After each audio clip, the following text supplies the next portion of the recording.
Hello all, I'm Sai and you're watching The Book Dragon. In today's video, I'm bringing to you 10 books that can be read by teenagers. I'm not saying that these 10 books can be read by teenagers only, they can be read by adults also, because I itself read these 10 books only when I was past 20. But I feel that if I had read these books when I was a teen, they could have helped me a lot. Of these 10 books, 9 are YA fiction books and the other one is Alone, a non-fiction book. I'm not trying to put all these books in a box and say that only teenagers should read them. I'm just saying that it can be even more relatable if you're a teen. So yeah, without any further ado, let's get into the books right away. The first book which I want to recommend is the book which inspired me to make this video, and it is Radio Silence by Alice Oseman. And it is also the book which I've read latest of all these 10 books. Here we follow our main character, Frances, who's a 16-year-old girl and she lives with her mother. She's in high school, and the thing about Frances is that she's academically very proficient and super smart. She wants to get into a college and she has each and every capability to get in there. But the problem is that Frances is not sure whether that is the thing which she has to do or that is the thing that she is expected to do, and that has become a mindset for her. At one point what happens is she meets this guy named Aled and both of them become friends. He's also equally just as smart as her.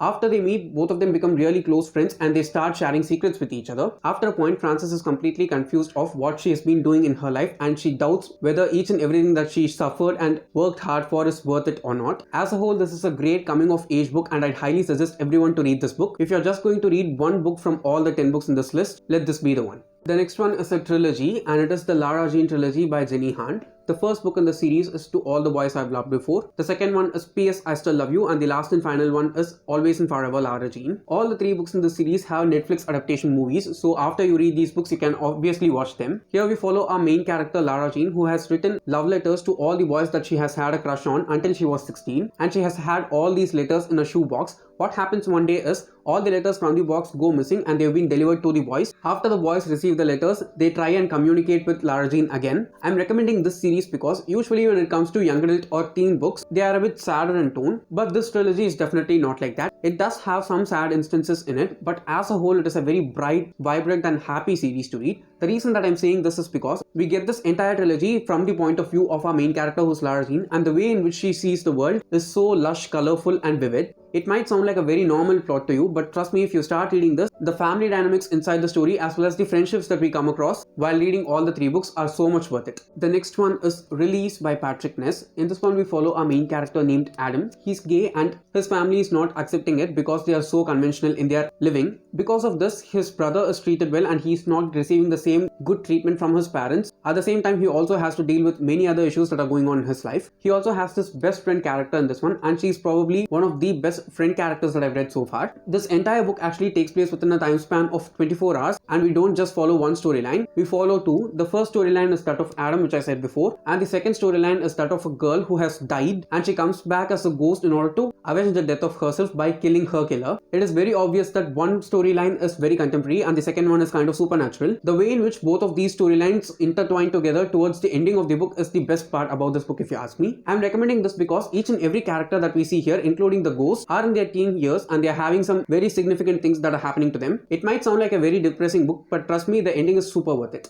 The next one is a book that is written in verse. It is Ronit and Jamil by Pamela Laskin. Since this book is written in verse, it will be very quick to read. You can just sit down and finish it within an hour itself. I listened to the audiobook and that one is also really short. The narrator for this audiobook also had done a really great job. Now, the 2 main characters in this one, Ronit and Jamil, are from different groups within a society, and the problem is that both of these groups don't go well together. Both of them develop feelings for each other and they have to deal with the consequences that they might have to deal with if they get together. This is a very sensual tale if you ask me, but as a whole the writing of the author is really beautiful, and once you start reading the book you'll not be able to stop it at all because it flows really well and the writing of the author is also so solid. I don't know how it will work out while physically reading the book since I've just listened to it on audio, but I'd highly suggest the audiobook for this one because it was really good. So if you do like YA romances, please do give this a try.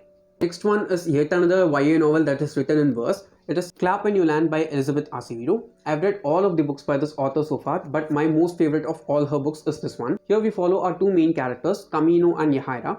Camino is from the Dominican Republic and Yahaira is from New York. The thing with these two girls is that they have a common father, but their mothers are different. They did not know the existence of this other family of their father until their father dies. The book actually starts with the death of the father during a plane crash, and both of these families are to confront each other. Since they are both related to him, there are multiple situations which are going to arise, and both of these girls are going to be so much involved in them. The best thing about this book, if you ask me, is the build-up of the sibling relationship between these two sisters, because they are facing the same kind of things since their father has died and he has had a secret family without their knowledge in another part of the world. It is very, very emotional and at times very sad and happy also. You'll just go through a roller coaster of emotions while you're reading this book, but I highly suggest you to try this because it is one of the best YA books that I've read so far. It might look like a big book, but it is written in verse, so you can just easily read it very, very quickly. The time that you spend reading this book and the things that you get out of this book will be so much higher in proportion, and I'm sure that you will completely enjoy this. Next, we have another audiobook which I listened to. It is Symptoms of Being Human by Garvin. In this book, we follow a main character who's a gender fluid person and the problems that they have to face in the society that they are living in. The thing with this character is that they are from a very privileged space, but even then, when a person is very different from all the people who are surrounding them, it challenges them a lot, and especially when there's no other person like them in the surrounding who can understand the things that they are going through, especially during their teen formative years. It is very difficult to be alone.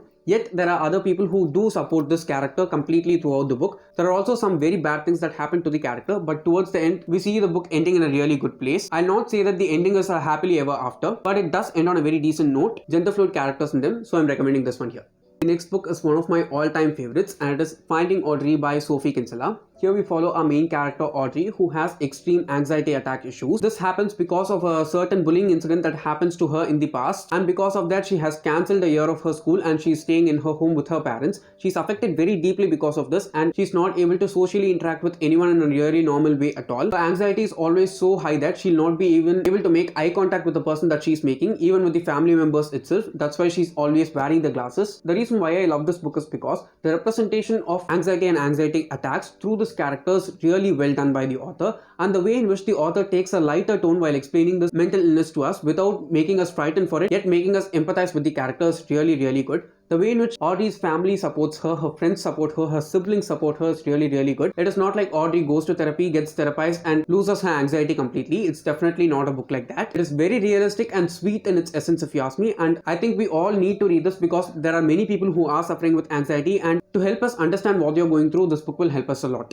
The next one is another young adult romance. It is The Upside of Unrequited by Becky Albertalli. This is one of the best Becky Albertalli books that I've read so far, and is also the sweetest book that she has written so far in my opinion, if you ask me. Here we follow our main character Molly, who has had 27 unrequited crushes in her life, and she has not been able to put herself forward and ask anyone out. But there is this one point during which she meets a guy and they start dating. It is very awkward and obnoxious at multiple instances, but if you ask me, that is the thing which makes this book that cute and sweet in every way possible. The writing of Becky Albertalli, just as in any of her other books, is super sweet in this one, and it is perfectly suitable for contemporary YA novels. I've recommended many heavy books so far, right? So just in order to cool it down, I wanted to recommend this book, because if you read this book, I'm sure that towards the end you'll just feel so happy. It's not a book that has sadness as any part of it at all. It is so fun-filled, fluffy and very, very colorful. So if you are feeling down in some way, please do give this book a read. Next one is another series. It is The Boy Who Loved by Durjoy Datta. There are two books that are out until now. The first one is The Boy Who Loved, and the second one is The Boy with a Broken Heart. In both of these books, we follow two different main characters, and the story is narrated to us via journal entries from them. Both of these books are very sad in their tone, but trust me, if you finish reading them, they are completely worth it. I read these only last year, but if I had read them while I was in college or high school, I would have enjoyed them completely and liked them even more. In the first book, we follow our main character Raghu, who has to deal with the death of one of his friends from the previous year, and he is in the final year of his school. This is kind of a tragic book, but after you finish this one, you can read this one, which is kind of hopeful in its tone compared to this one. This happens after the ending of this book. You can definitely read them separately also, but in order to completely appreciate this one, you will have to finish reading this one. In the second book, we follow our main character Advaita, who's 19 years old right now, and she's in college. Her family is very poor, and they have to deal with a lot of things that are going on in their family. The way in which both of these characters' stories intersect is very beautiful. It's not happy in any way at all. It is deeply sad, but very, very good. And the last book that I want to recommend you is the non-fiction which I talked about in the beginning of the video. It is Chicken Soup for the Soul, Random Acts of Kindness by Amy Newmark. I listened to this one also on audiobook. This is a collection of 100 stories where a person has done some random act of kindness and that has changed the life of some other person or themselves. I'd highly recommend everyone to read this book because it will just fill you with positivity and optimism and make your year and life a lot better. I read this in the January of 2021 and trust me, this book just gave me a lot more positivity and hope in order to carry for the rest of the year after having dealt with a lot of shit in 2020. I'm sure that many people face a lot of problems in their daily basis, but if you read this one, it will just show you how much a small act of kindness can make things better for you as well as some other person. You might not even have the knowledge that it has made the life of a person better, but it has the potential to do that in some way or the other. Please try this book. I'm sure that it will change your life in some way or the other. So yes guys, those are the 10 books which I wanted to recommend, and I'm sure that if you read these in your teens, they'll be perfect for you. Even if you're an adult, you can completely read any of these books because I read them as an adult and completely enjoyed them and related with them so much. If you did find this video useful in some way or the other, don't forget to give it a thumbs up and also share it to your friends. If you want to get more content from me, do subscribe to the channel. Thanks for watching and have a great rest of your day.